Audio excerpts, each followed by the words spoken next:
Bom dia, estamos estreando nosso canal das Agroecoculturas com diálogos sobre processos de transições agroecológicas. A nossa primeira convidada hoje é Luciana Boanay Jacó, que lançou recentemente um livro sobre a agroecologia na universidade, Entre Vozes e Silenciamentos. Luciana é pós-doutora em Ciências Sociais pela Universidade de Coimbra, em Portugal, e doutora em Ecologia Aplicada pela Universidade de São Paulo. Também tem mestrado em Educação pela Universidade de Brasília. Bom dia, Luciana. É um prazer ter você com a gente aqui. Poderia nos contar um pouco mais sobre sua trajetória, como você chegou a se interessar pela agroecologia, e especialmente esse tema da agroecologia na universidade? Bom dia, Ângela. Obrigada pelo convite do portal Agroecoculturas. Bem, eu fiz agronomia, não é? Eu entrei na faculdade em 1995, na Universidade de São Paulo. E, né, na ocasião, a agroecologia, enquanto tal, né, conhecida como agroecologia, ela era um tema muito recente no Brasil. A agroecologia, ela tem uma história que data... A palavra agroecologia surge pela primeira vez em 1920, na Europa, mas ainda numa aproximação entre a ecologia e a biologia, né? E na América Latina, ela aparece enquanto agroecologia muito tardiamente. Ela chega por aqui lá para a década de 90. E ela aparece dentro do contexto da universidade mesmo. Entretanto, como a gente vai continuar conversando e demonstrando aqui na entrevista, a agroecologia na universidade é um paradigma bastante recente. Em 1995 não se falava muito nisso. A gente tinha agricultura biodinâmica, agricultura orgânica. A questão ambiental ainda era muito incipiente dentro da universidade. E a formação, ela sempre teve, né, desde sempre, muito mais voltada, em agronomia, muito mais voltada às demandas da grande agricultura, né? Então, dependendo do lugar do Brasil, mais voltado à cana-de-açúcar, ou ao café, à soja, assim por diante. E aqui, onde eu fiz a faculdade, a Exalc, né, na Universidade de São Paulo, é bastante tradicional nesse sentido, e sempre se alinhou, inclusive nasceu no bojo de um paradigma cafeicultor na época aqui em São Paulo, e sempre esteve muito ligado com as políticas, com as ações e com as tecnologias que subsidiam o que a gente entende hoje como agronegócio. Na época ainda estava surgindo o termo agribusiness, né? Começou a se falar nisso em 90, 2000, e hoje a gente chama de agronegócio. Então, o que a gente sempre percebeu é que dentro da universidade, os estudantes e as estudantes que estavam afim, né, de alguma outra abordagem, de uma abordagem mais social, ou que levasse em conta as questões ambientais, naquela época ainda ficava muito impalpável, né? A gente, queremos fazer agricultura alternativa, né? A gente veio da Rio 92 com a ideia de se trazer, principalmente a questão socioambiental para dentro da universidade, mas isso ainda não tinha muito desenho, não tinha muito cara, né? A agroecologia ela aparece mesmo na universidade, principalmente a partir de 2000, né? 2000 e pouquinho. Então, quando eu fiz faculdade, a gente não falava em agroecologia. Eu vim tomar contato com a agroecologia mesmo, mais ou menos em 2006, há 10 anos, né? Quando isso já aparecia assim.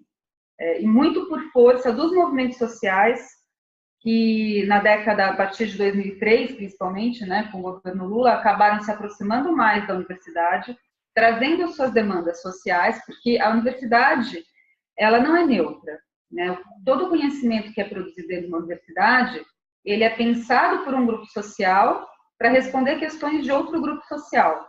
E, geralmente, isso é perpassado por uma relação de poder. Então, os grupos sociais que têm voz, que formulam perguntas, não são, via de regra, no Brasil, os grupos sociais que são excluídos, muito pelo contrário. Essas perguntas são feitas com base numa exclusão social. E a partir de 2003, 2004, algumas políticas estatais foram trazendo esse questionamento para dentro da universidade. E eu acho que o estudante tem um papel fundamental, porque ele a agroecologia, por si, é interdisciplinar, né? Epistemologicamente, metodologicamente. E dentro da universidade, quem consegue passear, caminhar, transitar com mais fluidez pelos diferentes conhecimentos é o estudante, que não está preso a uma cadeira só, como está, por exemplo, o docente ou a docente. Então, o estudante ele tem um papel muito importante nesse processo, de pegar um conhecimento daqui, juntar com outro conhecimento ali, atuar nos seus grupos de estágio, etc. Então, eu penso que é um pouco a partir daí que a agroecologia vai também entrando no ambiente universitário. E daí eu me interessei de fato pela agroecologia em 2006, 2007, comecei a pesquisar, fiz o meu doutorado que está aqui no livro, esse aqui é o livro que a Ângela disse, né, mencionou. E aí eu fiquei muito satisfeita na minha formação de ver como essas questões, né, voltadas para os grupos historicamente silenciados, camponeses e camponesas, movimento sem terra, movimento indígena, não estavam dentro da universidade. E daí, no meu doutorado, eu fui tentar responder essa pergunta. E aí eu analisei em todos os cursos de engenharia agronômica do estado de São Paulo qual que era a abordagem da agroecologia. E essa é a segunda parte do meu livro. Então, é quase o doutorado foi quase uma meta-análise, né? Eu estudei a minha inquietação que passei enquanto estudante de graduação. E a conclusão que se chega é que, de fato, a universidade está alinhada com o paradigma de desenvolvimento na área da agricultura, que é o agronegócio, que não é um paradigma contra-hegemônico, muito pelo contrário, e é muito difícil que as vozes apareçam, por isso entre vozes e silenciamentos, mas elas surgem. E surgem, e é por conta desses docentes, dessas docentes que também estão insatisfeitos, que isso continua, enquanto, de fato, uma contraposição dentro da universidade a esse paradigma hegemônico, tanto epistemológico quanto, de fato, tecnológico na agricultura. Então, durante sua formação na universidade, já teve alguns professores que estavam trabalhando nessa linha da agroecologia? Ou a gente, como eu te falei assim, lá em 95 ainda, talvez não com a agroecologia, mas com a agricultura sustentável, sim, né? E a gente sempre eram professores muito carismáticos, que reuniam em volta de si muitos estudantes, geralmente professores. Quem são esses professores, né, que estão na universidade? Eu costumo chamar de professor e professora militante. São aqueles que, de alguma forma, conseguem estabelecer com os movimentos sociais e com a sociedade uma conexão mais íntima. Às vezes são professores e professoras que, de fato, até vêm de trabalhos anteriores em ONG ou no governo, etc., que trazem essa perspectiva para dentro da universidade. Porque, veja, a agroecologia, né, dentro da universidade, a gente fala em ensino, pesquisa e extensão. Né? A universidade está apoiada sobre pesquisa e extensão. Quando a gente trata de agroecologia, o enfoque maior ele é na extensão, né? E que eu nem gosto muito de chamar de extensão, mas de diálogo com a sociedade. Por quê? Porque as respostas que a universidade, enquanto universidade pública, né, deve dar à sociedade, numa perspectiva agroecológica, ela vem dos grupos sociais que não estão incluídos na universidade. Então, a extensão, ela acaba assumindo um papel bastante fundamental nisso, que é gerar a pergunta. Então, professores e professoras que têm já essa disposição a dialogar com os movimentos sociais são aqueles que abriram campo, que abriram espaço e abrem ainda, né? Disputam o espaço da universidade em torno da agroecologia. E daí a pesquisa, em consequência, ela também se reconfigura, porque você começa a pesquisar a partir da realidade concreta. Né? O que o Boaventura de Souza Santos chama de pluriversidade, não mais universidade. É uma universidade plural, dinâmica, contextualizada, e isso vai acabar refletindo nas atividades de ensino. Esse movimento, dessa forma, a gente consegue perceber no Brasil, em algumas universidades, mas não isento de embates seríssimos dentro das instituições que não deixam esse paradigma se desenvolver assim de uma forma muito fácil, né? O que a gente percebe aqui no Brasil é uma disputa mesmo ideológica por quais conhecimentos devem fazer parte de um currículo e quais não devem fazer. Certo, então esses professores que você chama de militantes, eles tiveram dificuldades assim dentro da universidade para poder trabalhar a agricultura de forma mais sustentável? Sim, e de diversas naturezas, né? Porque quando a gente fala de agroecologia e a gente conecta ela com o paradigma contra-hegemônico de desenvolvimento no mundo, a gente está falando em combater o capitalismo, o patriarcado e o colonialismo.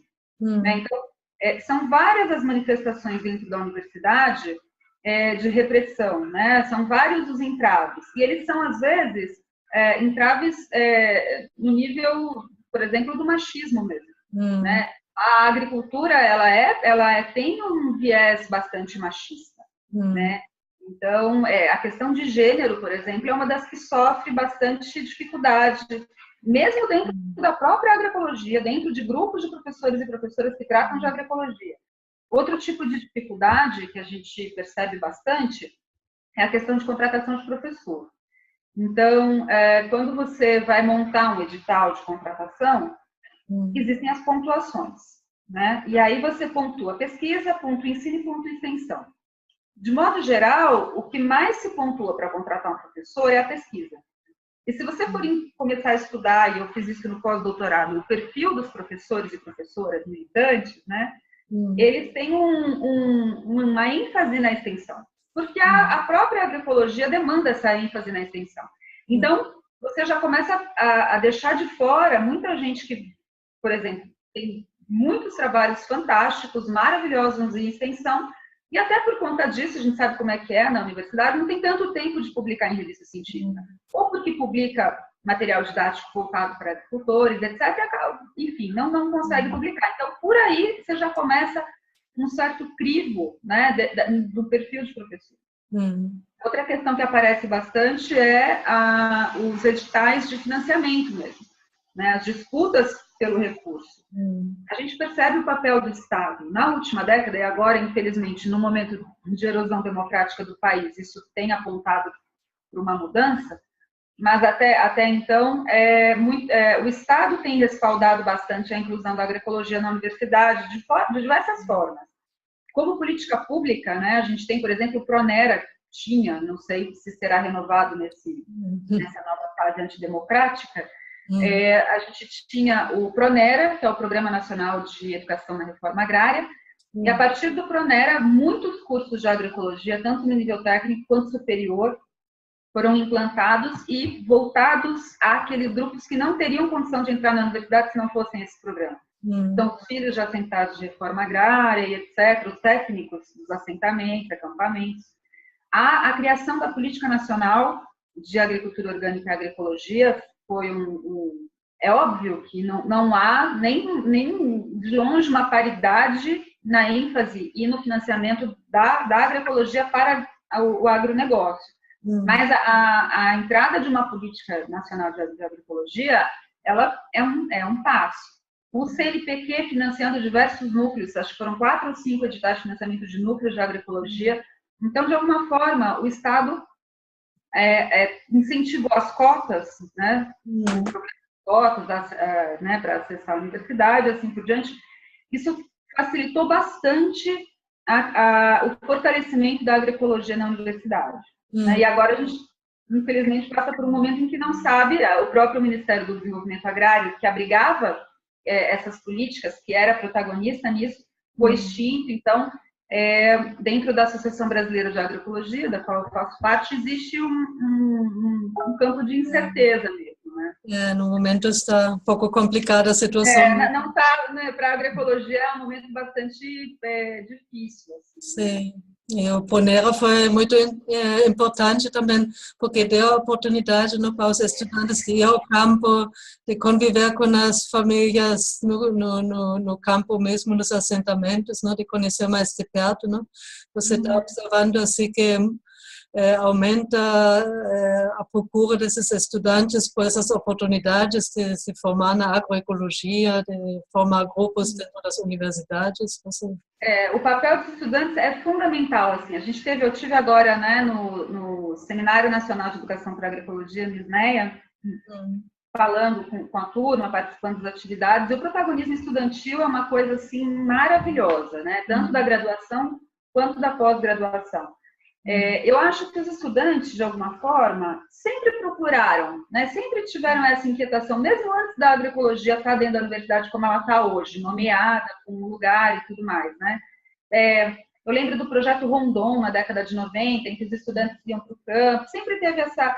E eu acho que quando a gente traz a agroecologia enquanto conceito, né, na verdade, eu não gosto de tratar a agroecologia como um conceito, e sim como uma racionalidade que impulsiona a construção de um sistema agroalimentar contra-hegemônico, porque ela não é uma teoria, ela não é um movimento, ela não é uma política. Eu penso que ela é uma racionalidade que perpassa diversos níveis de atuação. Mesmo como paradigma também, não? Mais como um paradigma do que como uma técnica, ou uma tecnologia, ou um conhecimento, ou um saber, ou um movimento.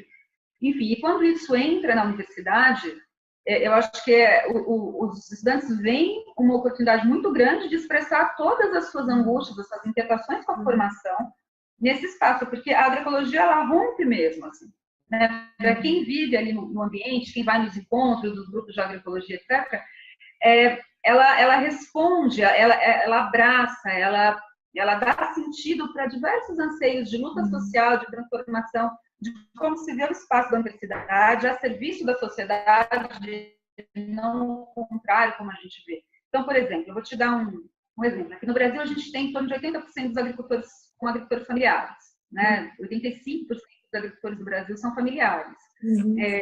Pequenas propriedades e, como tal, tem as suas demandas específicas, né? Em termos de lida mesmo, de cotidiano, de lida com a terra. Agora, se você vai para o currículo universitário, 95% do currículo é voltado para tecnologias que subtraem a soberania alimentar. Então, tem um descompasso aí, tem um desacordo entre a demanda da sociedade, no que se trata, no que diz respeito à agricultura, e o que a universidade ensina para as pessoas, né? E a universidade, ela contribui para o paradigma do agronegócio, do meu ponto de vista, principalmente através de 3 ações.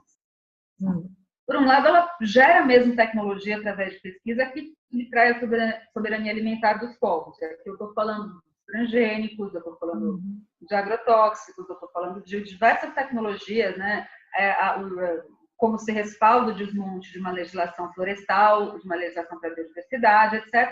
A universidade tem um papel fundamental na produção dessas pesquisas, né? A USP, né, as pessoas dizem, não, mas esse transgênico foi testado pela USP, né?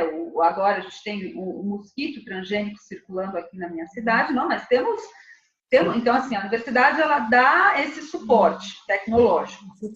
Por outro lado, ela forma pessoas que vão ser, e a gente está falando de pessoas como eu, como você, como outros colegas, né, que vão trabalhar no governo, que vão trabalhar nas multinacionais, etc., prontas para um determinado paradigma.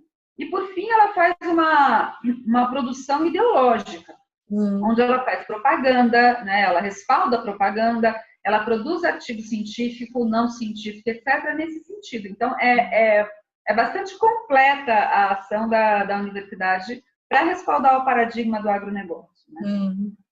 Sim, para falar no paradigma, já teve várias mudanças de paradigma ao longo da história, né? Começando com Galileu, toda a questão, né? Se o Sol girava em torno da Terra, ou ao contrário, que também foi uma transição muito grande. Então, na história tivemos várias histórias, né? De um paradigma para o outro, que sempre gera um impacto muito grande, né?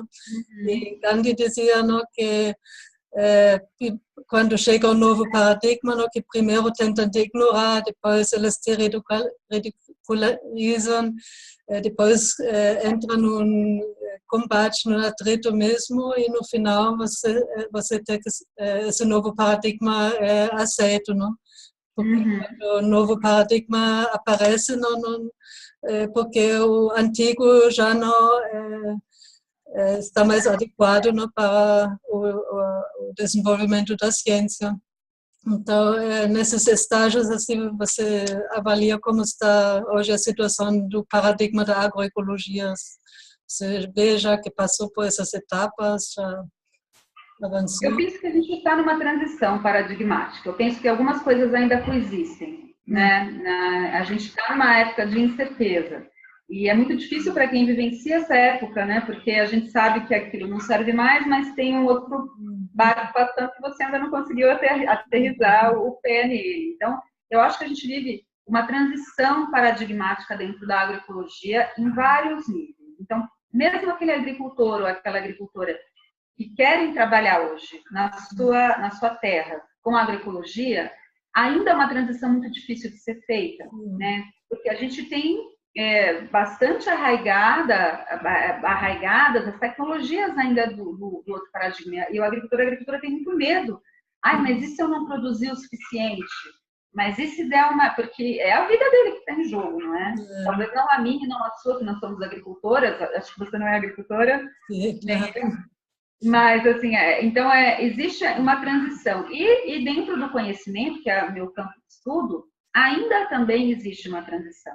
E se a gente não reconhece essa transição, a gente pode ficar com um argumento muito frágil, né? A gente tem que entender essa coexistência desses dois momentos. Agora, o que eu penso com relação, principalmente essa questão que você levanta da ridicularização ou da tentativa de silenciamento, que é uma coisa mais simbólica, o que eu penso é que isso é constante, né? A depreciação, né? A avacalhação, mas é um bando de gente alternativa, mas eles não estão falando sério, mas isso é muito fácil numa pequena escala, quero ver alimentar o mundo. Assim, existe ainda no plano do discurso ataques muito sérios, né? E eu fico muito contente, porque quanto mais as pessoas atacam, maior é o medo que elas estão tendo do que está por vir. Então, na verdade, para mim é um bom sinal os ataques que a agroecologia sofre. Mas o que eu acho é que tem aí um artifício, uma manhãzinha, que o paradigma dominante, ele sempre vai fazer o paradigma contra-hegemônico, aquele que está vindo para questionar, parecer desqualificado. A desqualificação, ela é uma estratégia que o paradigma hegemônico usa para enfraquecer. Então, eles nos fazem sentir pequenos, nos fazem sentir desarticulados, como se fôssemos pouco, mas, na verdade, as coisas não são bem assim, né? Porque, de fato, pelo paradigma hegemônico, são minoria. A grande maioria das pessoas, a grande maioria dos povos, está à margem dos benefícios do capitalismo, né? Está à margem é vítima do colonialismo, né? Então, eu penso que tratar... olha, dentro da própria agroecologia, existe um movimento das forças conservadoras para se apropriar do termo. Agroecologia. Então, a gente vê, por exemplo, Monsanto usando para legitimar o seu transgênico o discurso da sustentabilidade. O discurso da sustentabilidade já foi cooptado. O desenvolvimento sustentável ele já foi completamente cooptado pelas forças conservadoras. E isso está se tentando fazer em torno da agroecologia também. A gente teve um congresso recente, Congresso Brasileiro de Agrofloresta, patrocinado, financiado pelas grandes multinacionais do país. Eu vi a Singenta, tudo assim. O CBSAP, né, foi patrocinado pela Singenta. Então, existe uma tentativa. Eu acho que aí, a gente que está mais no nível de atuação intelectual, né, que está produzindo conhecimento, mais do que nunca a gente tem que delimitar espaço. Por isso que a agroecologia da qual eu trato, pela qual eu luto, é anticapitalista, antipatriarcal e anticolonialista. Se ela não passar por uma reforma agrária, se ela não passar pela igualdade de gênero, se ela não passar por uma reforma política, ela não pode ser agroecologia, porque a agroecologia, ela parte, de fato, ela precisa ser construída sobre outras bases. Então, eu não sei se algum dia a gente vai conseguir se impor enquanto paradigma. Eu nem sei se a agroecologia pretende que isso aconteça. Né? Seria contraditório, assim. É contraditório. Eu penso que esse lugar do qual a gente tem falado contra-hegemônico, ele pode ser ampliado se a gente tiver contato com lutas cada vez mais amplas. Né? Porque a pessoa que está ali num acampamento na beira da estrada, ela não tem a dimensão da conexão dela com uma luta maior, às vezes. Né? Onde, sei lá, na Bolívia, pessoas podem estar com lutas parecidas, onde no sul global, que está dentro da Europa, né? Porque o sul global ele não é o sul do mapa, o sul global da Europa, a África, etc., tem lutas muito semelhantes. Então, eu penso que a globalização contra-hegemônica é uma estratégia para que a gente não se sinta tão isolado e, portanto, perca a força de luta, perca a força de atuação no mundo por um paradigma agroecológico. Sei que eu respondi o seu mais... Sim, já entrou um pouco na... resposta, como eu digo, direta, né? Assim, Sim. São disputas, é um conceito ainda em disputa, é uma racionalidade que ainda está em disputa e eu acho que isso vai ainda acontecer por bastante tempo. Também é um problema para a extensão rural, não? Como não tem formação na agroecologia, nós, dentro das empresas da extensão rural, é um grande problema, não? Você viu um pouco, tem algum... melhorou a situação já um pouco na extensão? Você... Eu penso que essas coisas estão completamente interligadas, às vezes sequencialmente, às vezes não. Então, quando a gente fala da extensão, acho que de 2007, o último texto da Política Nacional de Extensão Rural, se eu não me engano é 2007, não sei se teve alguma revisão depois, mas a agroecologia surge como princípio obrigatório, logo no início do né, você deve conhecer do texto a agroecologia. E isso é muito legal, né, porque isso força, de alguma forma, um efeito em cascata. E aí eu digo, né, porque aí você precisa que as pessoas se formem nisso para que consigam, né, orientar ou serem parceiros e parceiras dos agricultores e agricultoras no sentido de uma transição agroecológica. E como eu tinha mencionado antes, o Pronera fez bastante esse papel de formar técnicos e formar pessoas dentro de uma perspectiva agroecológica. Então, eu penso que os frutos mesmo do que a gente está plantando, talvez a gente não colhe amanhã, nem no ano que vem, né? Alguns deles são de um prazo maior, porque eu acho importante você delimitar uma política. Precisa ter extensão agroecológica, mas você precisa formar as pessoas para isso, porque hoje as técnicas e técnicos em extensão rural têm muitas dúvidas ainda com relação à condução de uma transição agroecológica, né? Então, a gente não pode só ter a política, a gente não tem a formação, né? Então, eu penso que... E por outro lado, veja, a gente cai num outro efeito dominó, porque, como eu te falei, se professores com perfil agroecológico não são contratados, a gente também, por mais que tenham cadeiras de agroecologia nas universidades, muitas vezes, o que eu identifiquei em pesquisa é que esses cargos, eles são ocupados por pessoas que não têm formação numa agroecologia militante, vamos dizer assim, uma agroecologia crítica, né? Porque essas pessoas, como eu te falei, não conseguem entrar nos concursos, ou não conseguem, até entram, mas depois não conseguem se cadastrar em programas de pós-graduação, porque existe um peso muito forte, como eu te falei, nas publicações, ou até mesmo políticas, né, dependendo de cada universidade, que dificultam mesmo. Então, aí você acaba não tendo professor de agroecologia orientando pós-graduação, aí você não faz pesquisa. Então, essas coisas estão bastante interligadas, de fato, né? Os congressos brasileiros de agroecologia acho que contribuíram alguma coisa, não, para que quem trabalha na área poder publicar, mostrar mais os trabalhos científicos, não? Que no ano que vem vai ter o 10º congresso do CBA em Brasília, que já está sendo preparado. Eu acho que o papel do CBA é muito importante, o papel da ABA, que é a Associação Brasileira, também é muito importante, porque ela, como eu te falei, a ABA, fazemos parte, né? Traz para nós o sentido de pertencimento, que é bastante importante na constituição do sujeito investigador, do sujeito professor, né? E o CBA, eu participo do CBA há bastante tempo, né? Tanto o volume de trabalhos quanto a qualidade dos trabalhos tem aumentado muito, muito, assim, né? E as pessoas... Nossa, eu participei de uma fala no CBA no ano passado, em Belém, tinha, sei lá, 500 pessoas no auditório. Você fala, nossa, né, que legal, que bom, quanta gente vindo, né? E aí vai crescendo a responsabilidade de quem produz conhecimento, como eu te falei, de dizendo assim, que tipo de agroecologia a gente está falando, né? Para tomar esses cuidados. E eu acho que a Revista Brasileira de Agroecologia, também é um canal bastante importante. Mas eu acho que mais importante do que isso é a relação saudável, orgânica e sistêmica da Associação Brasileira de Agroecologia com a ANA, a Articulação Nacional de Agroecologia. Porque uma associação brasileira de agroecologia não faz sentido se não está em contato com os movimentos sociais. E a gente percebe que muita gente da ANA está na aba e vice-versa.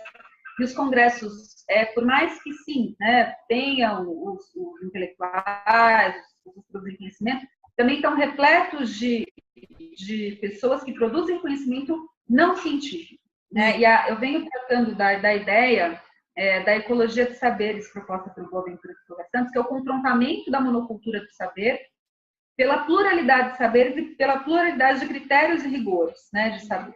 Então, não se trata de desqualificar a ciência ou de tirar a importância do seu papel, mas se trata de parar com a desqualificação de outras formas de conhecimento que são feitas por pessoas não necessariamente da academia, ou mesmo da academia que questionam os critérios e o rigor acadêmico. E eu penso que o CBA vem caminhando bastante para esse sentido. Então, em quase todos os espaços, existem pessoas da universidade e existem pessoas dos movimentos sociais ou dos grupos étnicos e assim por diante.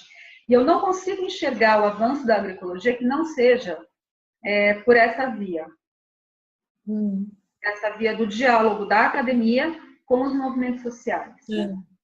Mas a construção toda da agroecologia foi dentro desse movimento, não? Entre a academia e os movimentos sociais, as ONGs como intermediárias. Não? Exato.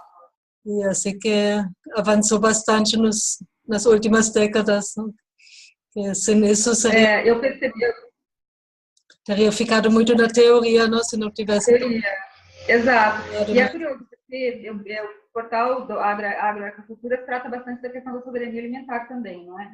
E é engraçado porque o conceito da soberania alimentar, ele tem um movimento completamente oposto da agroecologia.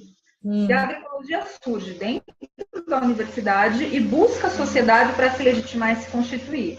A soberania alimentar surge dos movimentos sociais e busca a universidade para dialogar, para se constituir e assim. Então, são movimentos que são etimologicamente inversos, né? Mas um grande encontro assim.